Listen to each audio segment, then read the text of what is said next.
Good day mga ka-sports natin dyan! Boss Dinawong team hindi nakalusot sa Farm Fresh Foxes. Anong nangyari sa kupunan ni Boss D at bakit ganito nga ang naging resulta? Kung tutuusin, ang malakas lang naman sa Farm Fresh Foxes ay ang kanilang import at ang kanilang setter. Pero pagdating sa middle blocker, middle attacker, lamang na lamang ang Choco Mucho sa standing or ranking. At maging ang libero ng Farm Fresh ay walang-wala nga kay Tang Ponce dahil best libero nga si Tang Ponce. Number 1 best digger siya at number 1 best receiver. Pero anong nangyari at bakit tila ba ang tsaka ng kanilang first ball? Talagang nakakagulat to. Alamin natin ang pagkukulang ng Choco Mucho kung kaya sila natalo. Pero bago ang lahat, subscribe ka muna. Click ang ating notification bell para lagi kang updated sa lahat ng issues sa volleyball.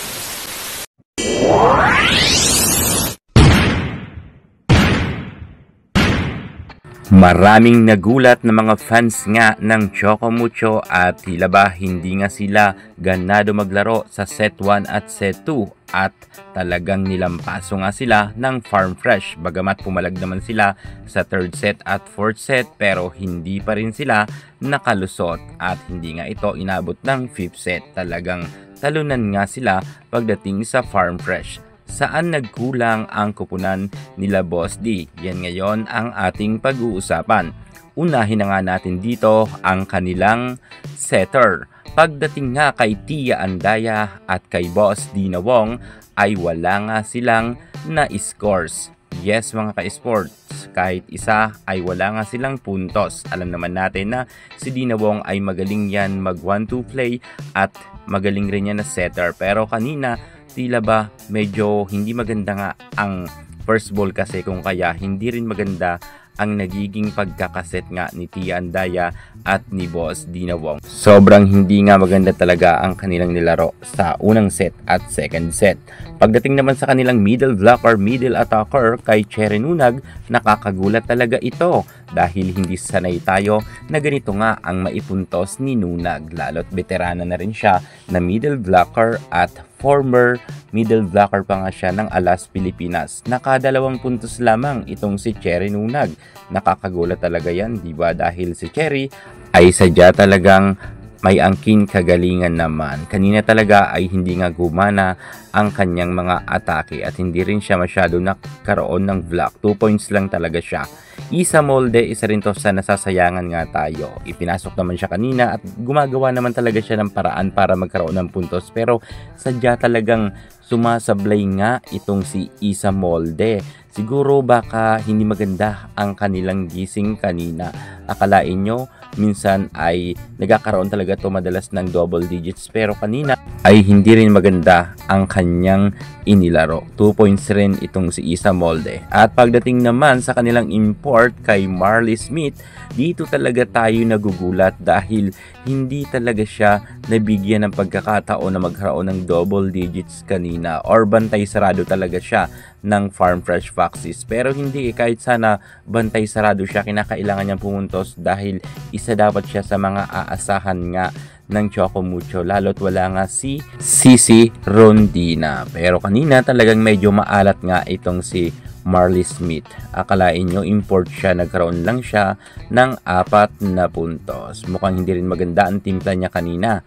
At pagdating naman kay Des Cheng, medyo okay na tayo dito dahil si Cheng nga ay nagkaroon ng 8 puntos. Aasahan naman natin talaga to na makikipagpukpukan to si Des Cheng dahil siya nga ang kapitana. At magaling naman talaga siya kahit ng panahon niya sa De La Salle. At marami na rin siyang experience pagdating sa larangan ng volleyball. Kanina nga ay umariba rin siya ng 8 puntos. Gayunpaman, hindi talaga ito sasapat para nga manalo sila. Madi Madayag, ang ating middle blocker naman ay nagkaroon naman ng 10 points. Well, magaling naman talaga yun si Madi Madayag at hindi tayo magugulat na magkakaroon siya ng double digits. Pero kanina medyo talaga kinapos lang sila. Sayang nga lang at hindi sila nakalusot sa fourth set. Kayang-kaya sana nilang pataubin yan pagdating sa fifth set dahil alam natin na veterana na rin ang kupunan nga ni Maddie Madayag. At pagdating naman kay Honey Royce Tubino, okay na okay pa rin dahil top scorer rin siya. Isa rin siya sa mga pumuntos rin dito nga sa Choco Mucho. Malaki rin ang kanyang naiambag, 11 points rin yan.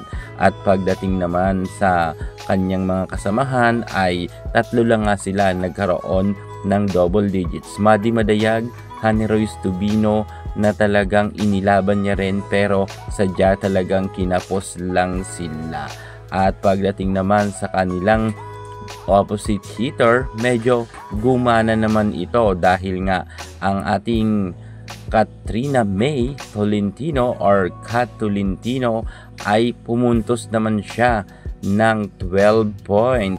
Well, happy na rin tayo ngayon para nga kay Kat Tolentino. Isa nga siya sa top scorer pagdating sa laban nila kanina. Pero sadya talagang hindi kaya ito ipanalo dahil mukhang hindi nga sila aggressive pagdating sa first set at second set. Bumawi lang sila sa third set at sa fourth set nga ay tuluyan na ngang napatiklop sila ng Foxes. Gayunpaman, happy pa rin tayo para nga sa Choco Mucho. Win or loss naman talaga, alam natin na maraming supporters nga ang Titans team. At alam natin na inaabangan nga sila ang kanilang rematch nga ng Capital One Solar Spikers. Malapit na yan sa November yan, first week. Kaya abangan nyo ang pagbawi ng kupunan nga nila Kat Tolentino. Alam natin na talagang kayang-kaya nilang lusutan ang Capital One. Ingat lang sila sa kanilang floor defense dahil yan ang pinaka-importante. Makakuha nga sila ng first ball. Yan sila nadadali dahil hindi nga sila nakaka-receive ng maayos. Depensahan lang to ni Tang Ponce. Alam ko, kayang-kaya pa rin makapasok sa top 3 ng Titans team. Kahit para sa mga fans dyan ng Titans ay supportahan natin sila sa kanilang laban nga kontra sa Capital One, ang kanilang rematch. Thank you so much. God bless.